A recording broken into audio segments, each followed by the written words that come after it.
Mesdames et messieurs, chers téléspectateurs, je suis ravi de vous accueillir une fois de plus, votre principale source d'information. Aujourd'hui, nous nous penchons sur un événement en cours en Côte d'Ivoire, qui a des répercussions internationales potentielles majeures. Il s'agit de l'opération en cours visant à arrêter officiellement l'ancien président de l'Assemblée nationale de Côte d'Ivoire, Guillaume Kibaforé-Soro, à l'aéroport international d'Istanbul. Cette annonce spectaculaire a été faite par Génération et Peuple Solidaire, GPS, le parti politique dirigé par l'ancien Premier ministre Guillaume Soro lui-même.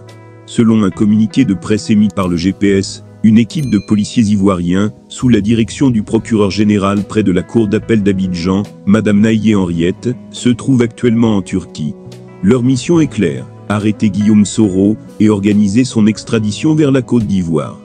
L'heure prévue pour cette arrestation est fixée à 11h35, heure de Turquie, à l'aéroport international d'Istanbul. Cette nouvelle a suscité une vive réaction au sein de la communauté internationale et de la scène politique ivoirienne.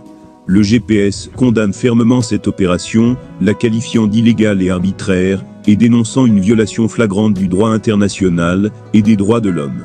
Le parti a promis de suivre de près cette affaire et de tenir informée l'opinion nationale et internationale des développements à venir. Pour mieux comprendre cette situation complexe, il est essentiel de rappeler le contexte. Guillaume Kibaforé-Soro, qui fut autrefois un allié clé du président actuel de la Côte d'Ivoire, Alassane Ouattara, vit en exil depuis 2019.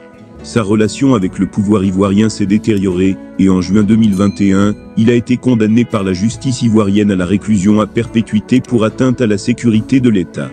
Il était accusé d'avoir orchestré une insurrection civile et militaire visant à renverser le régime du président Alassane Ouattara en 2019.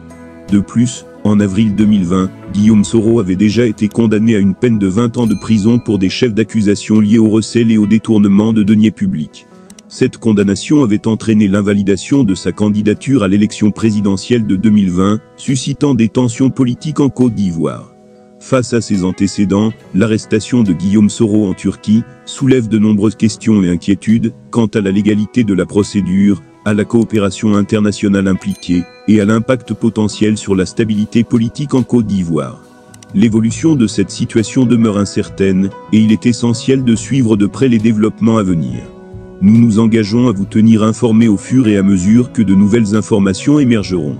Nous vous encourageons à partager cette vidéo si vous la trouvez informative et à vous abonner à notre chaîne pour rester au courant des dernières actualités. Nous vous remercions de votre attention et vous donnons rendez-vous pour d'autres mises à jour. Au revoir et à bientôt.